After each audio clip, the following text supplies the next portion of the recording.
कार्तिक मातम में 5वां अध्याय। राजा पृथु ने कहा, हे मुनि जी, आपने कार्तिक मास में स्नान का फल कहा, अब अन्य मासों में विधिवत स्नान करने की विधि, नियम और उद्यापन की विधि मुझे बतलाइए। देव ऋषि नारद बोले कि हे राजन, आप भगवान विष्णु के अंश से उत्पन्न हुए हैं, अतः यह बात आपको मालूम ही है, फिर भी मैं आपको यथोचित विधान बतलाता हूँ, ध्यान से सुनिए। आश्विन मास में शुक्ल पक्ष की एकादशी से कार्तिक के व्रत करने चाहिए। सुबह ब्रह्म मुहूर्त में उठ के जल का पात्र लेकर गांव से बाहर पूर्व या उत्तर दिशा में जाए। दिन में अथवा शाम को कान पर जनेऊ चढ़ाकर, पृथ्वी पर घास बिछा के, सिर को कपड़े से ढककर, मुंह को बलपूर्वक भली भांति बंद करके, थूक व सांस को रोककर, मल व मूत्र का त्याग करने के पश्चात मिट्टी व जल से भली भांति अपने गुप्त अंगों को धोवे। तत्पश्चात जो मनुष्य दातुन नहीं करता, उसके सब मंत्र निष्फल हो जाते हैं। अतः दांत और जीभ को यत्न पूर्वक शुद्ध करना चाहिए और निम्नलिखित मंत्र पढ़कर वृक्ष से दातुन तोड़ने चाहिए। हे बृहस्पति, तुम हमें आयु, कीर्ति, तेज, प्रजा, पशु, संपत्ति, महाज्ञान, बुद्धि, विद्या हमको प्रदान करो। यह मंत्र पढ़कर दूध वाले वृक्ष पर से 12 अंगुल की दातुन तोड़कर करे। व्रत या श्राद्ध के दिन दातुन नहीं करने चाहिए। प्रतिपदा, अमावस्या, नवमी, छठी और रविवार को चंद्र और सूर्य ग्रहण के समय दातुन करनी चाहिए। कटीले पेड़ों, कपास, पीपल, बरगद और निर्गंध, इन पेड़ों की दातुन करनी चाहिए। पश्चात भली भांति स्नान करके फूल, माला, चंदन और पान इत्यादि पूजा की सामग्री लेकर प्रसन्न मन व भक्ति पूर्वक भगवान शंकर के मंदिर में जाना चाहिए। वहाँ सभी देवी देवताओं का अर्घ्य, आचमनीय आदि वस्तुओं से अलग अलग पूजन करना चाहिए।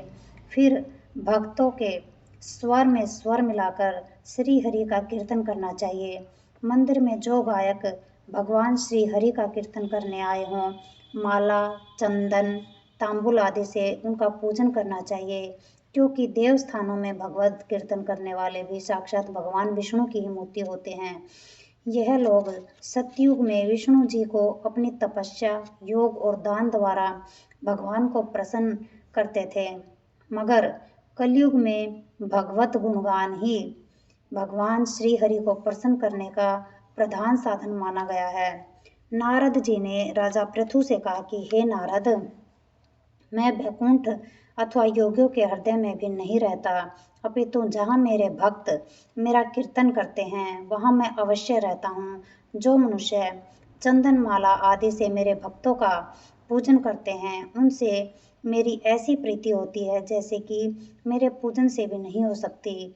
शिरीष, धतूरा, गिरजा, चमेली, केसर और कंदार तथा कटहल के फूलों व अक्षतों से भगवान विष्णु की पूजा नहीं करनी चाहिए। अड़हल, कंद, गिरीश, जूहू, मालती और केवड़ा के पुष्पों से भगवान शंकर की पूजा नहीं करनी चाहिए। लक्ष्मी के इच्छुक पुरुषों को तुलसी पत्र से सूर्य और नारायण की पूजा नहीं करनी चाहिए। जिन देवताओं की पूजा में जो फूल निर्दिष्ट है, उन्हीं से उनका पूजन करें और पूजा समाप्त करने के बाद भगवान से क्षमा प्रार्थना करें तथा हे सुरेश्वर, हे देव, मेरे पास न मंत्र है न क्रिया है, मैं भक्ति से भी हीन हूँ। जो कुछ भी पूजा मैंने आपकी की है, आप उसे पूरा कीजिए। ऐसी प्रार्थना करने के बाद दंडवत प्रणाम दो व क्षमा प्रार्थना करके भगवत कीर्तन करना चाहिए, श्री हरि की कथा सुननी चाहिए और प्रसाद ग्रहण करना चाहिए।